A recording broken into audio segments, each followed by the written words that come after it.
si bëhet që këtij njeriu të varfër të mos I thuash ta kuptoj që nuk është kjo mënyra, nuk është kjo mënyra për të shkuar atje ku të gjithë do donin të ishin. Në fakt çfarë është mafia thënë ndryshe? Nga ju çfarë keni parë, nga ju çfarë keni intervistuar, çfarë është mafia? Është Mefistofeli që të flet në vesh, është një dorë e gënjeshtër që të ngre në mënyrë të gënjeshtër në përshkallë? Çfarë është mafia sipas jush?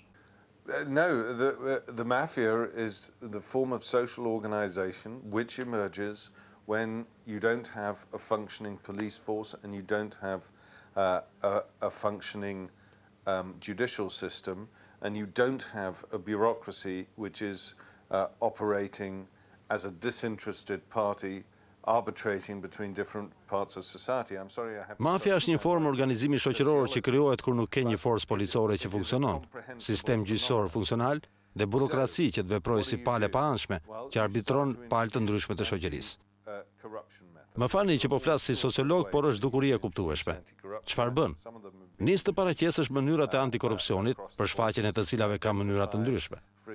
Disa prej tyre janë paraqitur që tani nëpër Ballkan. Për shembull, mund të zbulosh se sa është ryshfeti për një doganier dhe mund të punosh me çështjen e varfërisë së vet administratës. Mund të bësh gjëra më të thjeshta. Për shembull, të mos dorëzohen patentat e makinës në dhoma me dyert të mbyllura, kur zyrtari dhe marrësi i patentës të jenë vetëm për vetëm. Më mirë të jenë në një zyrë të hapur, ku të gjithë të shohin se çfarë bëhet e çfarë flitet, që të kesh edhe një formë gjykimi popullor aty, që të mos bëhet korrupsion në zyrë. Mund ta bësh në lloje të ndryshme nivelesh, por që ta bësh, duhet të kesh dy gjëra. Politikanë që janë të përgatitur për ta ndërmarrë këtë nismë të fortë e të paraqesin strategji të vërteta antikorrupsioni. Mafia ekziston atje ku ka korrupsion dhe anasjelltas. Mund ta bësh me strategji antikorrupsion, me ndihmë nga bota jashtme, dhe sidomos nga Bashkimi Evropian në rastin e Shqipërisë, si dhe me zhvillimin e institucioneve vërtet pavarura të forcave policore dhe sistemit gjyqësor. Çështja e pavarësisë është shumë e rëndësishme. Policia duhet të largohet nga politikanët sa më shumë që të jetë e mundur. Të largosh doganën nga politikanët, të largosh sistemin gjyqësor nga politikanët. Është çështje vërtet e rëndësishme.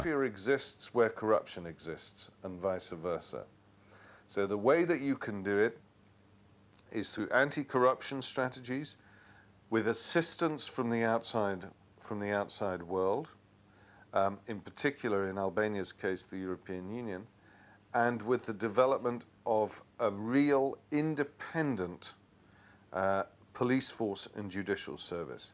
This question of independence is really important. Wherever possible, to move the police away from politicians, to move the customs service away from politicians, to move the judicial system away from politicians. It's a very, very important issue.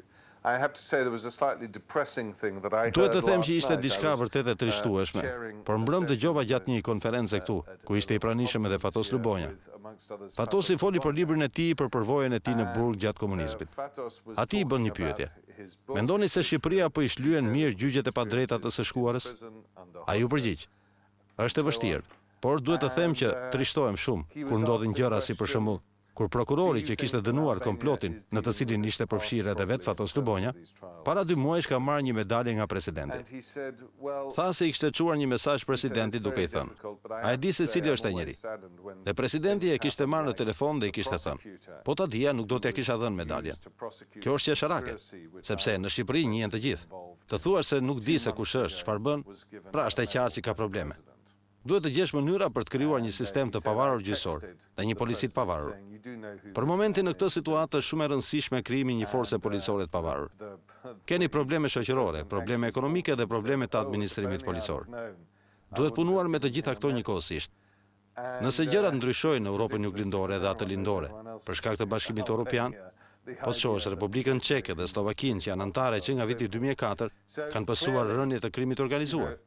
Krimi organizuar do të bjerë edhe në Europën juglindore, por duhet punojnë të gjithë ditë e natë që të bëjnë diçka. At the moment in this instance, I think an independent police force is really, really important. So you have social issues, you have economic issues, and then you have policing administrative issues, and you have to work on all of them at the same time. Now, really, things are different in Eastern Europe and Southeastern Europe because of the European Union. If you look at The Czech Republic and Slovakia, which have been members since 2004, organised crime has come down there. Organised crime will come down in southeastern Europe, but everyone has to work 24/7 to do something about it. Është shumë interesante mënyra se si ju flisni për sistemet, megjithatë ju keni takuar njerëz dhe unë kam dëshirë të vazhdoj të pyes për njerëz, për çfarë i bën ata të ndryshëm. Për shembull, ndërsa po ju prisja tek dera e shtëpisë ndaloi një shqiptar, i cili ishte nga Tepelena, edhe punonte në ndërtim, kishte përndërtuar diçka këtu afër, ne folëm bashk. Ndërkohë në librin tuaj takova dikë tjetër i cili vriste me pagesë dhe ju shpjegonte ju në një restorant në mënyrë shumë normale, duke krahasuar ndjenjën e tij të fajit, të vrasjes me pagesë me një lloj kriketi. Çfarë i bën këta njerëz të ndryshëm? Ca të jetojnë me pak para në punën e tyre dhe ca të vrasin për shumë para për familjen e tyre gjithashtu? I think most people, not all people, but most people want to live good, decent lives. They want the opportunity to do that. But I give the example of, let's say there's... Them se shumica e njerëzve, jo të gjithë, duan të kenë një jetë normale e të denjë. Duan mundësinë ta bëjnë këtë. Po jap shembullin e një fermeri në veri perëndim të Kosovës. Ekonomia ka rënë. Serbia e ka shtrënguar Kosovën me mënyrën e saj shtypëse. And he doesn't have a job and he's got 5 children and they're all hungry. And someone comes along to him and says, look, we'll give you 500 euros if you take this whole carton of cigarettes over the border into Montenegro. What's he going to do in that situation? Ai nuk ka punë dhe duhet të mbaj 5 fëmijë të rritur. Vjen dikush dhe i thot, të japim 500 euro, po e çove këtë pako me cigare për te kufirit në Maltëzi. Ç'do të bëjë ai në këtë situatë? Do të pranoj ta kaloj për te kufirit. Ai mund mos e di që aty brenda ka heroinë, por nuk ka rrugëzidhje tjetër në atë situatë. Kur ke situatë ekonomike të vështirë, do të kesh shumë njerëz që do të tërhiqen nga mafia. Djali nga Tepelena që keni takuar këtu, do që të punojë në ndërtim, të fitoj paratë e tij. Nuk ka ardhur në Angli që të përfshihet në trafikim femrash për qëllime seksuale. Shumica e njerëzve kur e kanë mundësinë do të veprojnë si ai punëtori i ndërtimit. Ky është roli i politikanëve. Të sigurojnë që njerëzit të kenë mundësinë të punojnë në mënyrë të denjë. Nëse jo, do të kalojnë në anën tjetër. Ky është kyçi.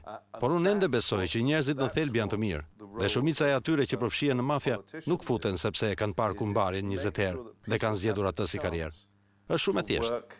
In a decent way, because if they don't, they will go over onto the other side. That is the really key thing. But I still believe that people are essentially good and that most people involved in the mafia don't get involved in the mafia because they've watched The Godfather 20 times and that's the kind of career path that they want to go down.